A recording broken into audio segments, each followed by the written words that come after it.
എന്റെ പ്രിയപ്പെട്ട സഹോദരങ്ങളെ, നമ്മുടെ ഉമ്മ അവരുടെ സഹോദരങ്ങളോട് എന്തെങ്കിലും കാരണത്താൽ പിണങ്ങിയിട്ടുണ്ടാവാം. നമ്മുടെ വാപ്പാട അനുജൻ ജ്യേഷ്ഠന്റെ വാപ്പാട സഹോദരിമാരോട് നമ്മുടെ വാപ്പ മിണ്ടാതിരിക്കുന്നുണ്ടാവാം. പക്ഷേ ആ പിണക്കത്തിലൊന്നും ഒരു കാരണവശാലും നമ്മൾ കക്ഷികളാവരുത്. ഇനി അവർ നമ്മളെ ദ്രോഹിച്ചവരാണെങ്കിൽ പോലും ഈ ബന്ധുക്കള് നമ്മൾ കക്ഷികളാവുകയേ ചെയ്യരുത്. കാരണം പരിശുദ്ധമായ ഇസ്ലാമിൽ വാപ്പയുടെ ഉമ്മയുടെ കൂട്ടുകാർക്ക് ഇസ്ലാമിലുള്ള സ്ഥാനം നമ്മൾ അറിഞ്ഞാൽ എങ്ങനെയാണ് സ്വന്തം ചോരക്ക് ആദരവ് നമ്മൾ കൊടുക്കാതിരിക്കുക?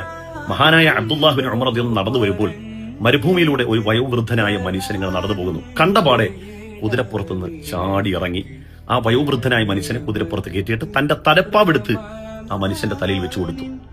കണ്ടു നിന്ന ആളുകളൊക്കെ ചോദിച്ചു, നിങ്ങൾ ആരെയാണ് ഈ കുതിരപ്പുറത്ത് കയറ്റിയത്?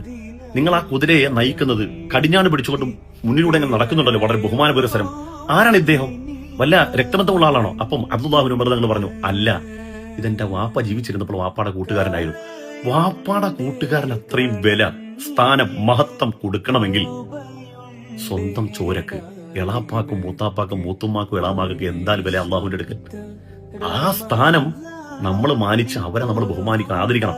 നമ്മുടെ വാപ്പയുമ്മയൊക്കെ പിണങ്ങിക്കോട്ടെ, അതൊക്കെ അവർക്ക് അവരുടേതായ കാരണങ്ങൾ ഉണ്ടാവാം.